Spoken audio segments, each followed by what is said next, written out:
Hello guys, welcome back. আজকে একটা খুব ইম্পর্টেন্ট, খুব সেন্সিটিভ, খুব স্পর্শকাতর একটা টপিক নিয়ে কথাবার্তা বলবো।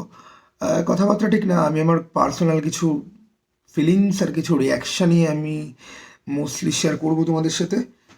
দেবকে নিয়ে কথাবার্তা হচ্ছে এবং দেবের পলিটিক্স ছেড়ে দেওয়া নিয়ে কথাবার্তা হচ্ছে। আমি আজ থেকে বছর এক দেড়েক আগে যখন ইডি বা সিবিআই থেকে যখন দেবকে ওই গরু চুরির মামলাতে ডাকা যখন হয়েছিল, তখন আমি একটা ভিডিও বানিয়েছিলাম এবং আমি বলেছিলাম যে কেন দেবের মতো লোক পলিটিক্সে অ্যাকচুয়ালি দরকার। কারণ আমাদের রাজ্য বা দেশে কেন্দ্রীয় স্তরে বা রাজ্য স্তরে পলিটিক্সে মানে মিথ্যাবাদী লোকজনে ভর্তি। ঠিক আছে, করাপ্টেড তো তুমি ছেড়েই দাও, মিথ্যাবাদী লোকজনে ভর্তি। এবং তুমি না, মিথ্যাবাদীদের কথা বলার না কিছু প্যাটার্ন থাকে, ঠিক আছে? তারা চোখে চোখ মিলিয়ে কথা বলতে পারে না, আর তারা প্রচুর লাইক অল্পেতেই একটুখানি এক্সাইটেড হয়ে যায়, ঠিক আছে? তারা এমফ্যাসিস করে, অনেক কিছু জোর দিয়ে বলার চেষ্টা করে, বা তারা খুব রাগতভাবে তারা কথাবার্তা বলে। ওকে, যখন তাদেরকে কনফ্রন্ট করা হয়। আমি আজকে গোটা সন্ধ্যা ধরেই দেবের বিভিন্ন রকম চ্যানেলে বিভিন্ন রকম ক্লিপিংস, খবরের ক্লিপিংস আসছে দেখছি। একটা দেখছি ইউটিউবে, আরেকটা আসছে। আমি তার মধ্যে একটা ক্লিপিংস আমি দেখলাম, যেটা লিঙ্ক আমি তোমাদের তলায় দিয়ে দেবো। ওটা অনেক মানুষই হয়তো দেখা হয়ে গেছে অলরেডি। তো দেব এক জায়গায় বলছে যে আমার এগেনস্টে যদি প্রমাণ যদি করতে পারে, বা যদি কোনো প্রমাণ যদি আছে, তাহলে আমি ইন্ডাস্ট্রি ছেড়ে দেবো। ওই কথাটা বলার সময় দেবের মধ্যে যে কনফিডেন্সটা দেখতে পাওয়া যায়, ওই কনফিডেন্সটা একটা অনেস্ট মানুষ ছাড়া বিশাল বড় লেভেলের অ্যাক্টারও না ওরকম হাবভাব করতে পারে না on camera. It is just not possible. আমি বহুবার এই কথাটা বলেছি যে আমি জিতের ফ্যান, জিদ্দার ফ্যান। ঠিক আছে, দেব আমার কাছে সবসময় লাইক এক নম্বরে জিত থাকলে দেব দু নম্বরে থাকবেই। এবং আমাদের অনেক ডিসকাশনেরই, বন্ধু বান্ধবদের মধ্যে অনেক ডিসকাশনেরই মেন পয়েন্ট হচ্ছে গিয়ে এই দেব যেভাবে টিএমসিতে এসে জয়েন করেছিল না, সেটার পেছনে কিন্তু একটা ঘাপলাবাজির একটা গল্প রয়েছে। স্বাভাবিকভাবে কিন্তু জয়েন করেনি, তাকে কাইন্ড অফ ফোর্স করা হয়েছিল, প্রেশার করা হয়েছিল, কাইন্ড অফ তার পরিস্থিতির ফায়দা নিয়ে তাকে কাইন্ড অফ ঢোকানো হয়েছিল, কারণ তার ইনফ্লুয়েন্স একটা বড় ইনফ্লুয়েন্স হতে পারে। ওকে, আজকে সেই জায়গাটা থেকে 10 বছর ধরে থেকে ফাইনালি দেব যে সরে যে দাঁড়াচ্ছে, নিজের জন্য যে স্ট্যান্ড নিচ্ছে, ঠিক আছে, এই স্ট্যান্ড নেওয়াটা দেখে আমার খুব ভালো লাগছে। আমি পার্সোনালি একটা জিনিস খুব বিলিভ করি যে তোমার জীবনের পারপাস যেটা তোমার, সেটার পেছনেই লেগে থাকা উচিত। আমাদের দেশে একটা নিয়ম রয়েছে, যারা খেলাধুলা করে তাদেরকে স্পোর্টস কোটায় চাকরি দেওয়া হয়। ওকে, ওই চাকরি দেওয়ার ব্যাপারটা আলাদা। তুমি সারা জীবন খেলতে পারবে না। ওকে, একটা সময়ের পরে গিয়ে তোমার আর পারফরমেন্স থাকবে না, তোমাকে সরকারি কোটায় চাকরি দেওয়া হবে যাতে তুমি বাকি জীবনটা সাস্টেইন যাতে তুমি করতে পারো। বাট অ্যাক্টর অ্যাক্ট্রেসদের ক্ষেত্রে ওরকম ব্যাপার তো নেই।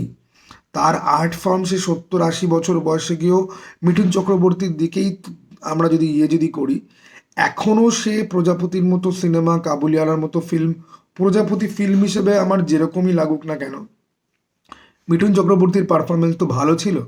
ঠিক আছে, মানে এটা অস্বীকার করার কোনো রকম জায়গা নেই। ওকে, তো আজকে একজন অ্যাক্টর অ্যাক্ট্রেসের না, তারা যেটার জন্য তাদেরকে আমরা চিনি জানি, একটা কথা আছে, বন্যেরা বনে সুন্দর আর শিশুরা মাতৃ ক্রোড়ে। এই কথাটার মানে হচ্ছে কি এটাই, যাকে যেখানে যেটাতে ভাল লাগে। ওকে, দেব একজন শিল্পী মানুষ, একজন অভিনেতা। তার অভিনয় কারোর বাজে লাগুক, কারোর খারাপ লাগুক, আমার তাকে জিতের মতো খুব ভালো না লাগুক, it does not even matter. আমি খালি দেখছি যে ক্রোনোলজিটা কীরকম অদ্ভুত। মনে আছে আমি প্রধানের রিভিউ করতে গিয়ে যখন আমি বলেছিলাম, আমি ইয়ার্কি মেরেই বলেছিলাম যে দেব কি ছেড়ে দিচ্ছে নাকি দল থেকে বার করে দিচ্ছে। আজকে তুমি দেখো এরকম অদ্ভুত একটা সিচুয়েশন মার্কা হচ্ছে, যেখানে দেবের নামে অ্যালিগেশন আসছে। তোমরা আমার পুরনো ভিডিওটা দেখো, যদি আমি জানি দেব হেটার বলে পরিচয় আছে আমার মার্কেটে, ঠিক আছে, যে আমি জিৎ ফ্যান, দেবকে আমি অপছন্দ করি। যখন ইডি যখন ডাক দিয়েছিল ওই গরু চুরির কেসে দেবের নাম জড়িয়েছিল, যখন আমি তখনও বলেছিলাম দেব এরকম কাজ জাস্ট করতে পারে না। এই কিছু জিনিস রয়েছে না, যেগুলোর জন্য তোমার কাছে ডেটা, ইনফরমেশন, এগুলো তো আমরা সাধারণ মানুষ, আমাদের কাছে তো আসবেও না, বাট ইনস্টিংক্ট একটা কাজ করে। সালমান খানের ব্যাপারে 4টে বাজে কথা যখন শুনি, আমি আমার ইনস্টিংক্ট দিয়েও বুঝতে পারি যে এই কথাগুলো সত্যি, এই লোকটার তো দেখেছি এরকম অ্যাটিটিউড, এই লোকটা ফোরগ্রাউন্ডে এরকম কাজ করতে পারে, ব্যাকগ্রাউন্ডে এরকম কাজ করতে পারে। ভাই বিশ্বাস করো, দেবের প্রচুর ইন্টারভিউ দেখেছি, প্রচুর কথাবার্তা শুনেছি।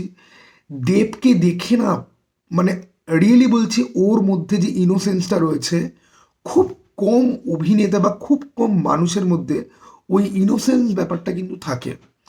একটা লোক সাফল্যের কাইন্ড অফ একদম টপে রয়েছে, ওকে, তার সিনেমা নিয়ে কথাবার্তা হয়, সিনেমা তার ভালো বিজনেস মোটামুটি করে, যদিও ব্যোমকেশ আর বাঘাযতীন ফ্লপ হয়েছে, বাট স্টিল বাঘাযতীন অনেকের থেকেই প্রশংসা পেয়েছে। ব্যোমকেশ ঠিক আছে, আমার ব্যোমকেশ বাঘাযতীন কোনোটাই ভালো লাগেনি, আমার প্রধান অসাধারণ লেগেছে। ঠিক আছে, আমার চ্যানেলে রিভিউ আছে, চেক করতে পারো তোমরা। ব্যোমকেশকে আমি রোস্ট করেছি, বাঘাযতীন দেখে আমার খারাপ লেগেছে। রোস্ট করিনি, বাঘাযতীন একটা ব্যাকফায়ার করে গেছে, যেটা করতে চেয়েছে হয়নি, সেটা প্রধান আমার খুব ভালো লেগেছে। এবং সেদিনকে যেই কথাটা আমি আর কি করে বলেছিলাম, আজকে কাইন্ড অফ সেই কথাটাই। পলিটিক্স এত নোংরা একটা জায়গা না, সেখানে ইনোসেন্সের কোনো জায়গা নেই।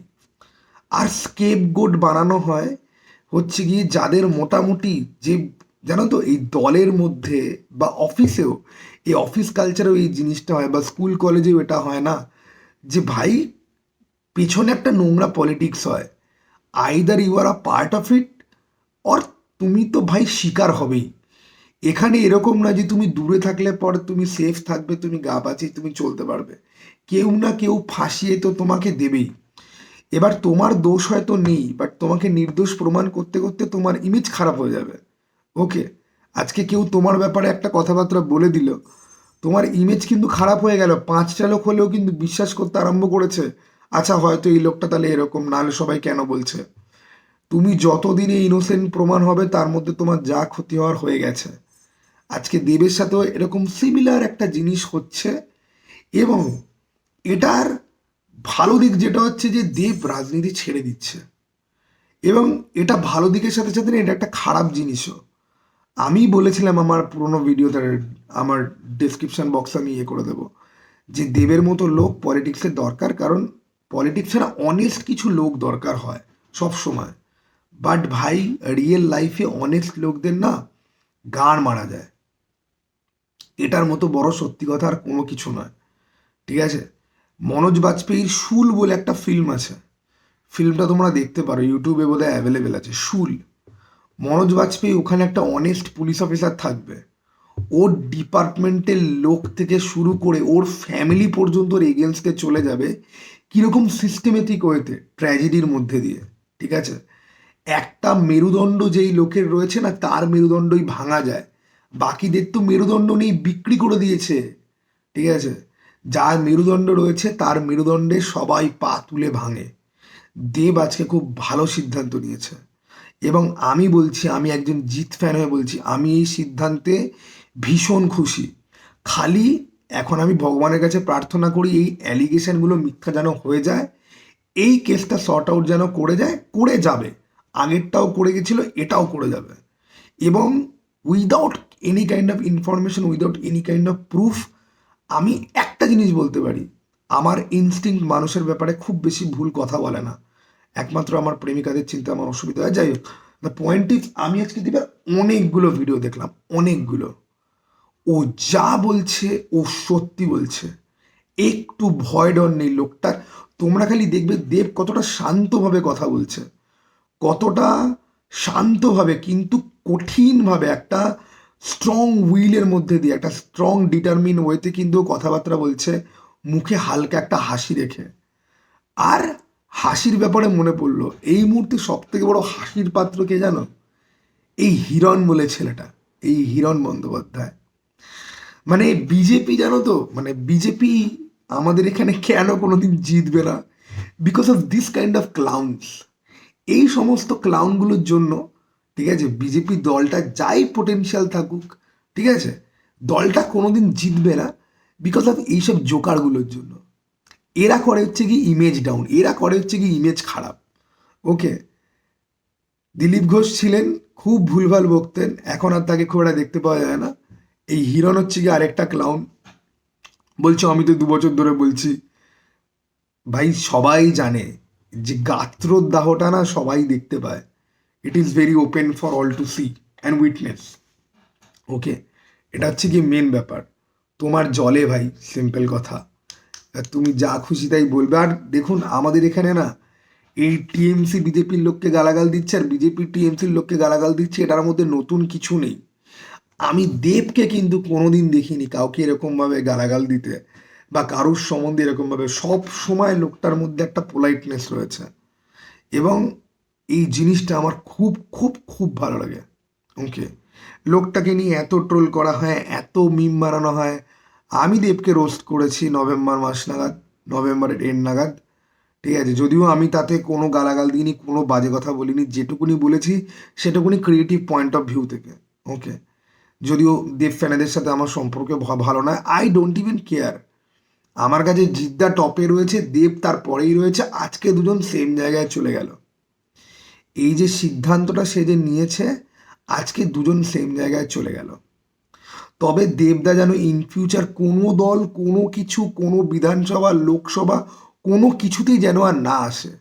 রাজনীতি তার জায়গা নয়। আর তার মতো ভালো লোকদের মেরুদণ্ড ভেঙে দেওয়া হবেই।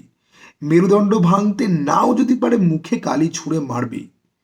দেবদা বুক চিতিয়ে মানুষের মাঝখানে ঘুরে বেড়ানোর লোক, তার মুখে কালি ছুঁড়ে মারলে পরে এসে কিন্তু লাগবেই কালি মুখে। ঠিক আছে, গান্ধীজির বুকেও কিন্তু গুলি লেগেছিল, যদিও গান্ধীজি মোটেই ভালো লোক ছিল না। যাই হোক, নিয়ে another topic, another belief, another বাদ দাও। খুব ভালো সিদ্ধান্ত, কনগ্রাচুলেশন। আজ থেকে আমার কাছে জি দেব অলমোস্ট ইকুয়াল। ঠিক আছে, এবার দেখা যাক যে খাদান কেমন হয়। টেক্কা নিয়ে আমার খুব একটা বেশি আশা নেই, বাট খাদানের জন্য আমি খুব এক্সাইটেড। দেবদার কাছে এই ভিডিও অবভিয়াসলি পৌঁছাবে না, বাট যদি দেখছে এই ভিডিওটা, somehow congratulation and best of luck. চলো টাটা, বাই।